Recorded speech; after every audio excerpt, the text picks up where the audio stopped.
김현수 선교사님은 젊은 시절 번역 선교사로 헌신을 했습니다. 이 번역 선교사는 우선 한국 사람이니까 한국어에 능통해야 되고, 선교사니까 신앙도 좋아야 되고, 그리고 원어에 능통해야 원어에서 현지어로 번역하지 않겠습니까?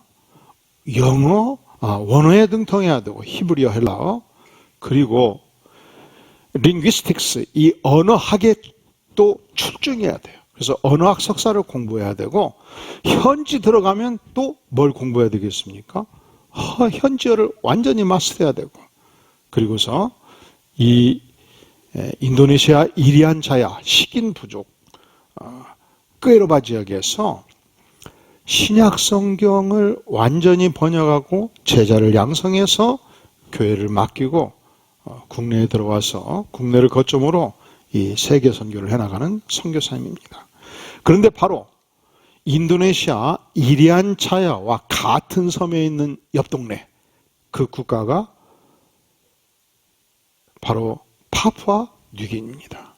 바로 이 지역에 유명한 호전적인 사위 부족이 있었습니다. 역시 1960년대까지 이들은 사람의 몸을 먹는 식인 부족이었습니다. 또한 이들은 굉장히 호전적인 부족이었고, 바로 함께 옆에 있었던 뚜안 부족과 수백 년 동안 전쟁을 치러왔던 부족이었습니다.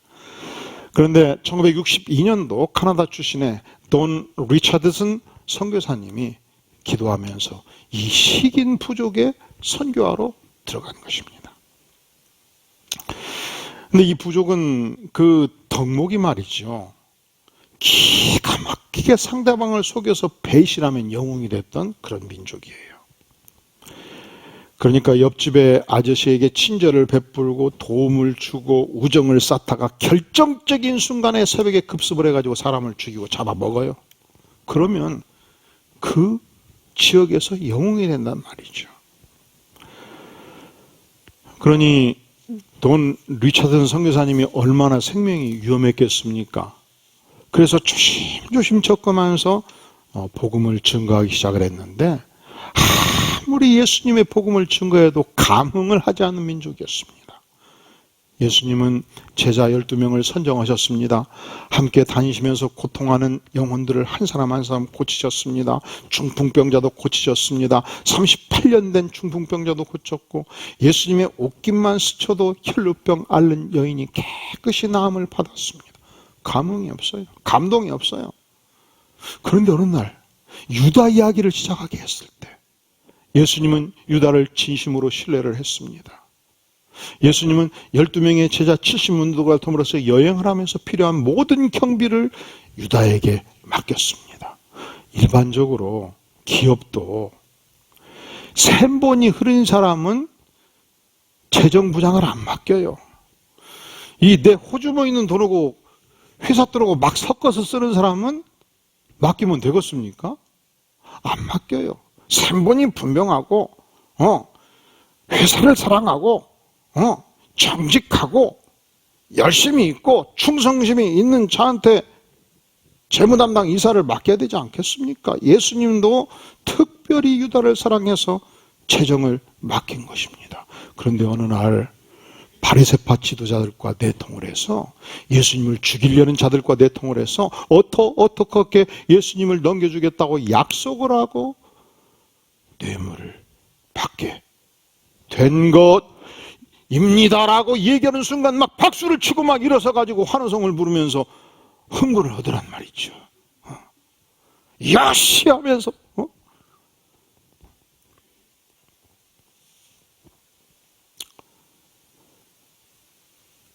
리차드 선교사님이 이 부족을 위해서 간절히 기도를 하기 시작했습니다. 하나님은 어떻게 이들에게 복음이 증거될 수 있겠습니까? 그러다 어느 날 이들 안에 있는 스토리를 듣게 됩니다. 이 사이 부족과 뚜안 부족이 전쟁을 치루어서 사이 부족이 뚜안 부족을 드디어 점령하게 된 거예요. 이제 멸절을 시킬 수 있는 상황이에요. 그때 뚜한 부족으로부터 연락이 온 것입니다. 우리 족장의 아들을 피스 차일드로 내어놓겠습니다. 평화의 아이로 내어놓겠습니다. 이 지역의 부족 사이에는 원래 패전 국가 같으면 패전한 부족의 족장이 3살, 4살 된 자기 아들을 상대편 족장에게 내어주었습니다. 인질로 준 거예요. 그래서 사위 부족은 뚜한 부족장에 애를 데리고 있다가 만약에 뚜한 부족이 전쟁을 걸어오면 어떻게 하겠습니까? 이 아들을 어떻게 하겠어요? 죽이지 않겠습니까? 그래서 이 아이가 살아있는 한 뚜한 부족은 사위 부족을 공격할 수가 없는 거예요.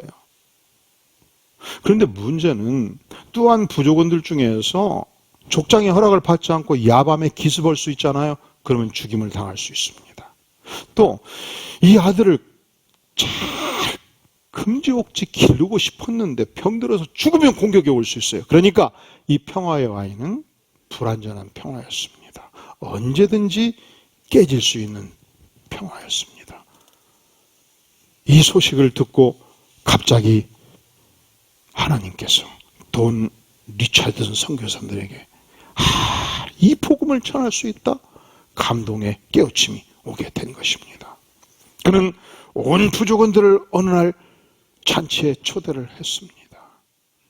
그리고 다시 저들을 향해서 하나님을 증거하기 시작한 것입니다. 오늘 우리가 함께 나누는 모든 음식을 사실은 제가 베푼 것이 아닙니다. 전능하신 하나님께서, 창조주께서 우리에게 공급해 주신 것입니다. 그분은 우리를 사랑하셔서 이 엄청난 자연 환경도 만들어서 우리에게 맡겨주셨고, 숨 쉴 수 있는 공기도 주셨고, 우리가 마실 수 있는 물도 하나님께서 아낌없이 맡겨주신 것입니다. 그런데 우리 인생들은 하나님을 공경하지 아니했습니다. 하나님을 떠났습니다. 하나님을 배신했습니다. 하나님을 모른다 하고 이 형제끼리 서로 전쟁을 치고 죽이고 죽이는 비극적인 삶을 우리가 살게 된 것입니다. 하나님은 원수된 인간을 향해서 내가 어찌해야 평화의 아이를 피스 차일드를 저들에게 보낼고, 하나님은 하나님이 사랑하는 위대한 영웅의 인간을 보낼까 생각을 해봤습니다. 그런데 인간의 아이가 가능한 불완전한 평화잖아요. 깨질 수 있잖아요. 그래서 하나님은 많은 고민과 연구 끝에 가장 사랑하는 독생자 예수 그리스도, 창조주 하나님과 함께 세상을 창조했던 예수님을 단 한 번의 영원한 평화를 가져오기 위해서 인간 세상에 내려보내기로 작정한 것입니다. 하나님은 아셨습니다. 이 예수 그리스도를 평화의 아이로 내보낼 때 인간들이 잡아 죽일 것을 아셨습니다. 그럼에도 불구하고 내어 보내셨습니다. 그런데 인간들은 교묘하게 예수님을 십자가에 매달렸습니다. 온몸에 물과 피를 쏟으셨습니다. 채찍에 마셨습니다. 고통 가운데서 죽으셨습니다. 온 인류의 죄를 안고 죽으셨습니다. 이것은 하나님의 사랑에 대한 완전한 배신이었습니다. 그럼에도 불구하고 하나님은 화해의 아이를 죽였음에도 불구하고 인류를 멸절하지 아니하시고 죽음을 뚫고 예수를 부활케 하신 것입니다. 그리고 배신한 제자들을 한 사람 한 사람 찾아 만나고, 내가 이미 살아있을 때 내가 구약의 약속을 떠나 십자가에 죽는다고 말하지 않았더냐. 나를 믿는 자는 영생을 가졌나니 영생의 복음을 다시 증거하기 시작했고, 그리하여 하나님은 이 땅에 배신의 개념을 완전히 박멸하신 전능하신 하나님, 진정한 사랑이 무엇인가를 이 땅에 보여주신 하나님이셨습니다. 이 복음을, 이 예수 그리스도가 화해의 아이인 것을 증거하기 시작했을 때 수많은 부족원들이 예전과는 달리 성령의 감화를 받기 시작했습니다. 사이 부족장도 회개하고 예수님을 믿기로 작정합니다. 전 부족원들이 예수님께 돌아옵니다. 그날 이후 사이 부족은 살인의 습관을 버렸습니다. 배신자 유다가 더 이상 영웅이 되지 않았습니다. 예수 그리스도가 영웅이 되었습니다. 피비린내나는 전쟁이 끝나고 더 이상 인간 피스차일드가 저들에게는 필요가 없게 된 것입니다. 리차드슨 선교사님이 복음을 전한 지 10년 되었을 때 1972년도 드디어 교회를 지어서 봉헌하는 그날 사이부족의 부족장 암휘가 전 백성 앞에서 이렇게 고백을 합니다. 우리가 자녀에게 싸우면서 화해아이를 주고받던 일을 이제 더 이상 하지 않는 이유가 무엇인지 아십니까? 그렇게 하면 하나님이 기뻐하시지 않기 때문입니다. 그렇게 하면 하나님이 슬퍼하시는 것을 깨달았기 때문입니다. 만일 우리가 과거의 습관으로 다시 돌아간다면 하나님께서는 우리에게 이렇게 말씀하실 것입니다. 예수 그리스도라는 내 완벽한 화해의 아이가 너희들에게 불충분하더냐? 예수 그리스도라는 선하고도 완벽한 화해의 아이가 너희들에게 진정 불충분하단 말이냐? 이 도전 때문에 우리는 더 이상 그렇게 살 수가 없었습니다. 자, 예수 그리스도가 누구시라고요? 완벽한 화해의 아이입니다. 그러면 예수 그리스도는 과연 나와 누구를 화해시켰습니까? 예수님이 십자가에 죽으심으로 첫째로 예수님은 나와 원수된 하나님과의 관계를 화해의 관계로 만들어 주신 것입니다. 우리가 예수님을 믿기 전, 우리가 하나님을 알기 전, 내가 하나님을 몰랐기 때문에 하나님과 나와의 관계는 중립적 관계였다고 우리는 생각하기 쉽습니다. 아니에요. 21절에서 보면 전에 악한 행실로 내가 하나님을 몰랐을 때는 악한 행실이 있다고 성경은 말씀하고요. 하나님을 멀리 떠난 관계에 있었다고 말씀하고요. 마음으로 하나님과 뭐가 되었다고요? 원수가 되었다고 말씀합니다. 자, 우리가 하나님을 모르던 시절, 예수님을 모르던 시절, 왜 우리가 하나님과 단지 무관한 관계요, 중립적 관계라고 말할 수가 없는가? 오늘 어버이날입니다.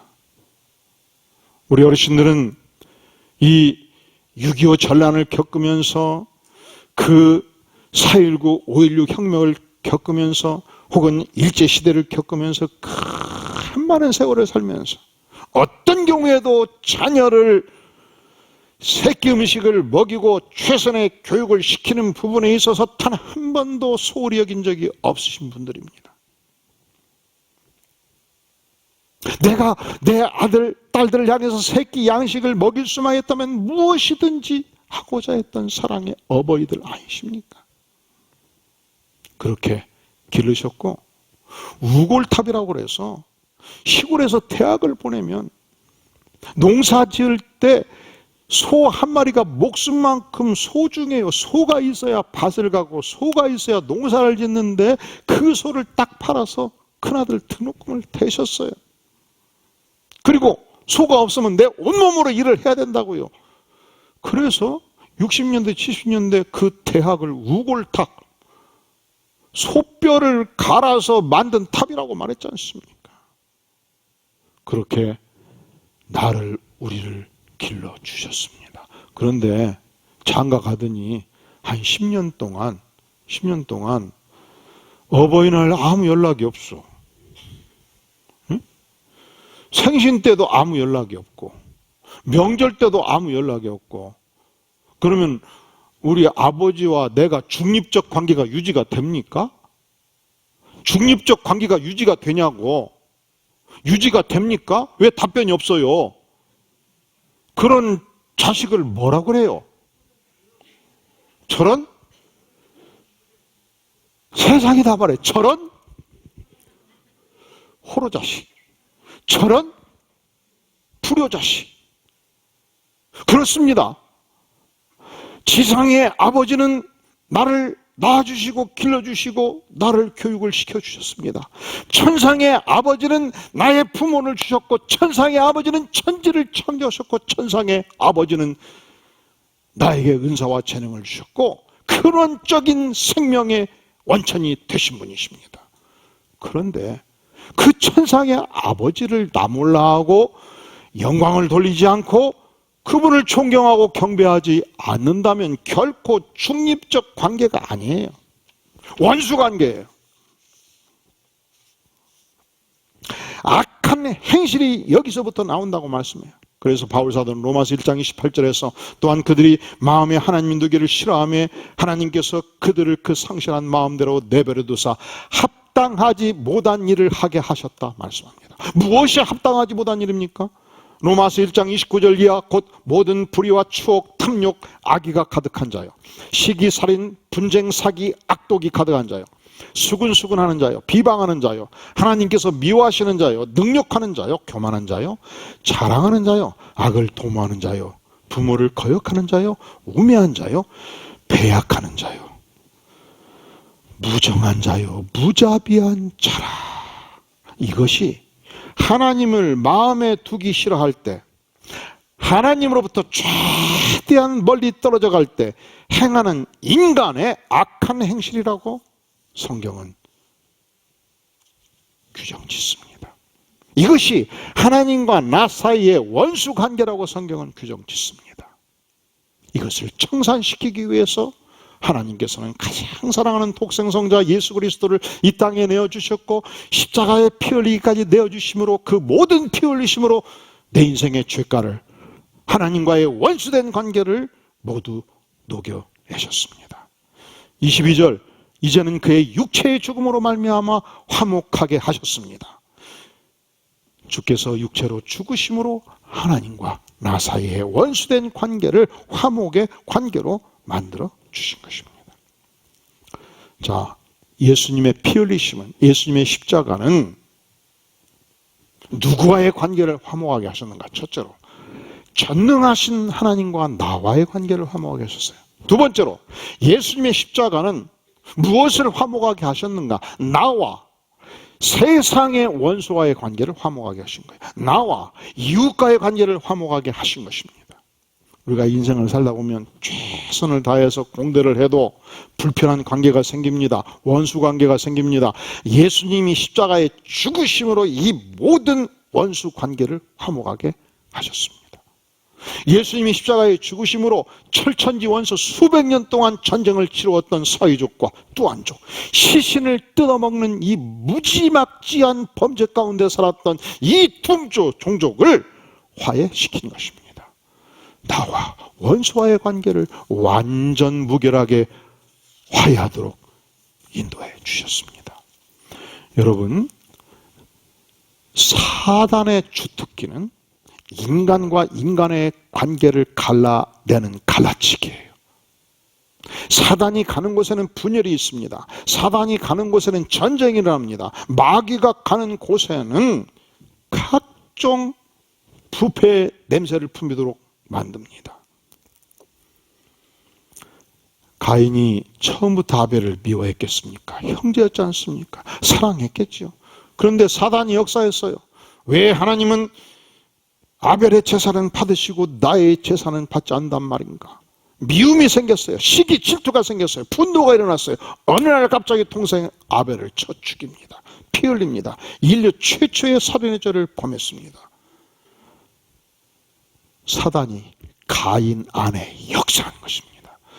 예수님을 잘 믿으면, 은혜가 충만하면, 성령 역사하면 이런 성도가 가는 곳에 분열이 있는 곳에 화합이 와요. 미움이 있는 곳에 사랑이 와요.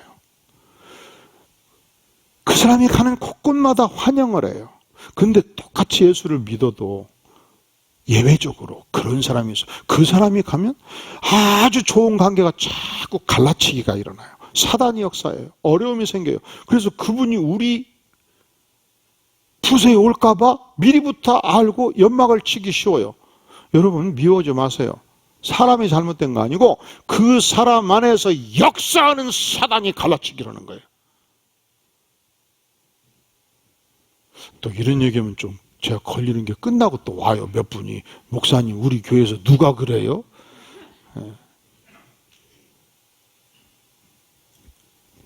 묻지 마셔. 우리 교회는 없다고 말씀드리고 싶어요.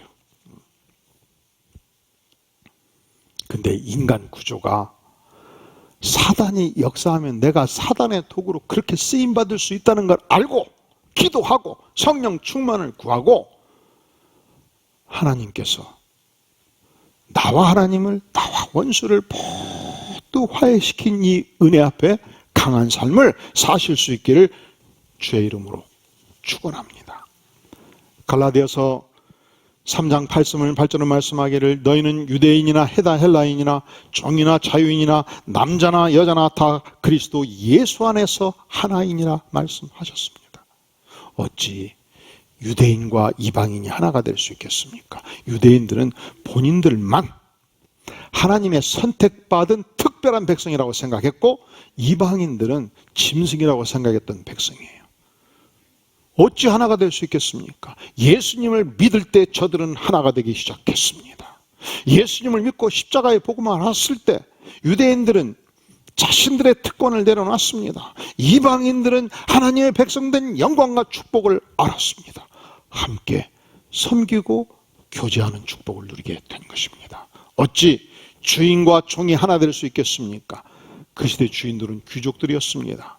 수십만 평 땅을 가지고 있었고 수천 명의 노예를 짐승처럼 부리던 권세가들이었습니다. 그들이 예수님을 알고 화해의 복음을 알고 종들을 인간으로 인격적으로 대우하기 시작했습니다. 종들도 이 생명의 복음을 알고 하나님을 알고 자유인의 축복을, 영적으로 자유인의 축복을 저들이 누리기 시작하면서 종과 자유인이, 종과 주인이 하나 되었다고 선포를 하는 것입니다. 그래서 예수의 피가 능력이에요. 예수의 보혈이 능력이에요. 예수의 십자가가 능력입니다. 예수의 십자가 역사하면 원수 관계가 풀어집니다. 화목의 은총을 누리게 되는 것입니다. 원래 헬라어에서 화목하다, 카탈라소라는 단어인데 특별히 오늘 말씀이 20절에 사고 있는 이 화목이라는 단어는 아포카탈라소로 되어 있어요. 이게 무슨 뜻이냐?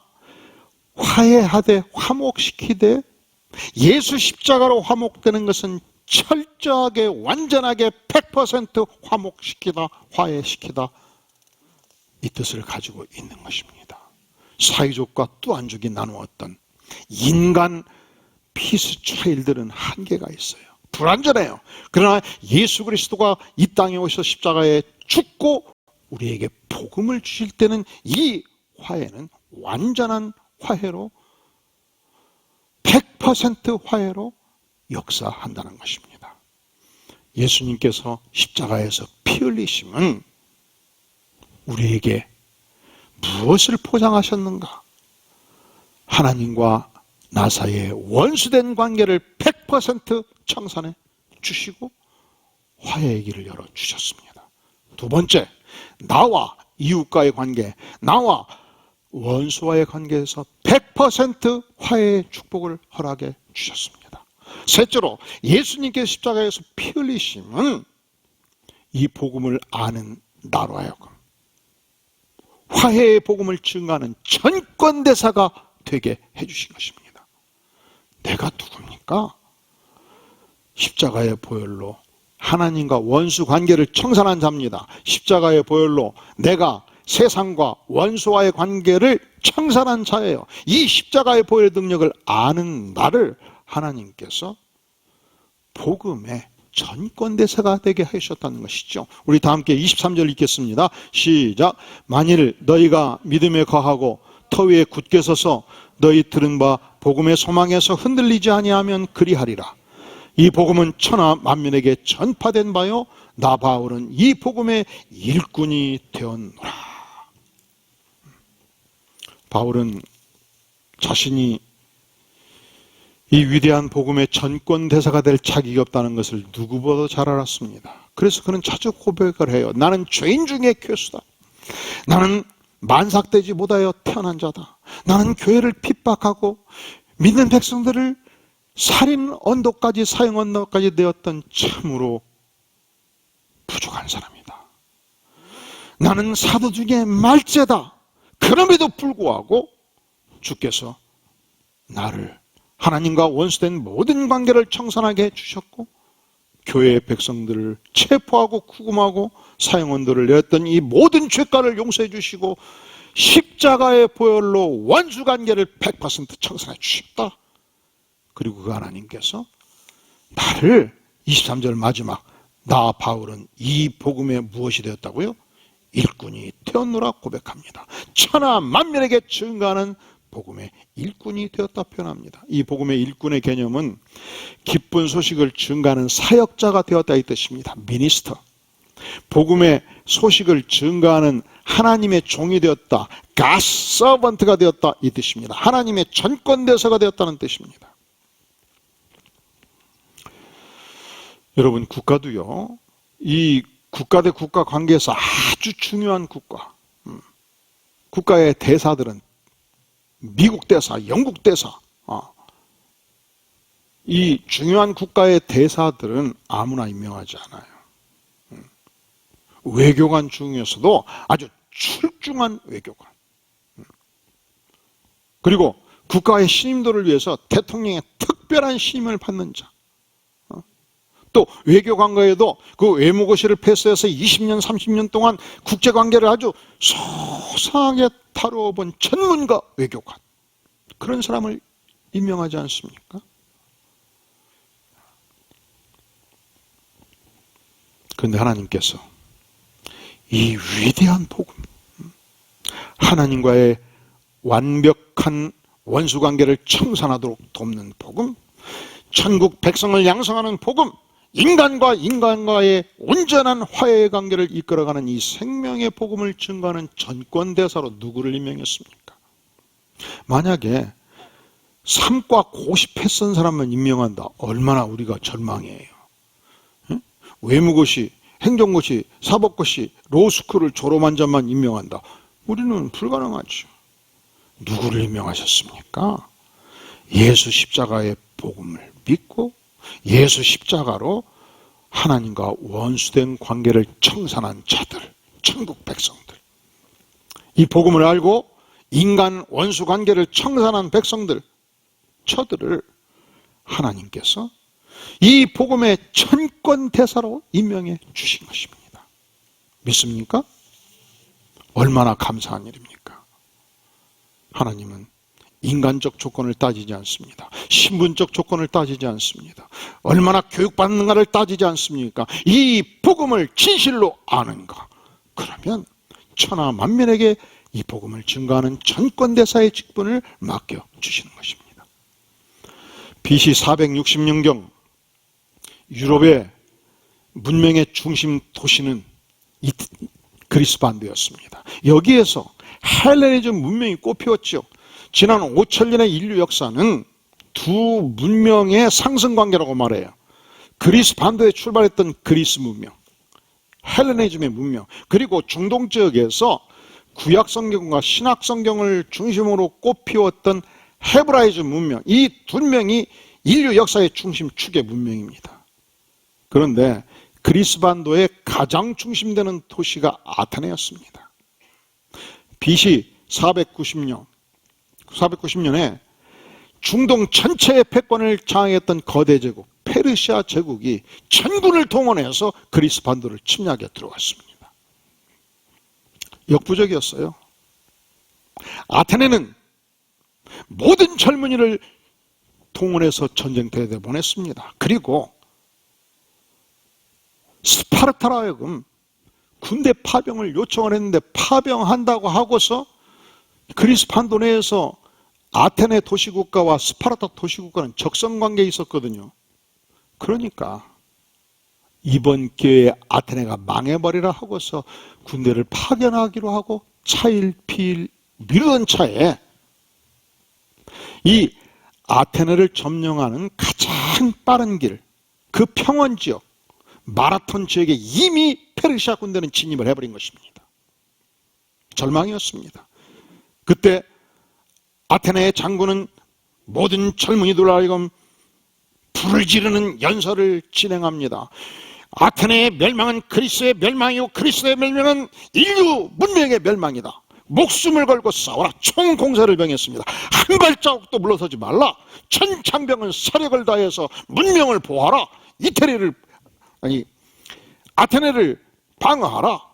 그래서 엄청난 희생을 치르고서 그 밀집 대응을 통해서 페르시아 대군을 무찔러 버린 거예요. 기적 같은 역사를 이룬 것입니다. 완전한 승리를 이루었습니다. 얼마나 기쁜 소식입니까? 이때 한 장병이 달리기 시작했습니다. 필리피데스 장병이 달리기 시작했습니다. 아테네는 더 이상 페르시아 제국의 노예가 아니다. 나의 사랑하는 부모 형제들을 향해서 이 소식을 전해야 되겠다. 그가 아테네 시내를 향해서 무려 42.195km를 밤을 새면서 달렸습니다. 사력을 다해서 달렸습니다. 드디어 아테네에 도착했습니다. 운집한 백성들을 향하여 그가 외쳤습니다. 우리 아테네 군대가 승리했습니다. 아테네 시민들이여 기뻐하십시오. 그리고 쓰러졌고 다시 일어나지 못했습니다. 그는 죽은 것입니다. 승전보를 전하는 소식, 기쁜 소식이에요, 슬픈 소식이에요? 아테네 시민들을 향해서는 최대의 기쁜 소식이었죠. 이렇게 위대한 소식도 예수 그리스도의 화해의 복음보다 기쁜 소식은 못 돼요. 우리에게 주신 이 하나님의 복음은 전능하신 하나님과 내가 원수 관계를 청산하는 복음이라고요.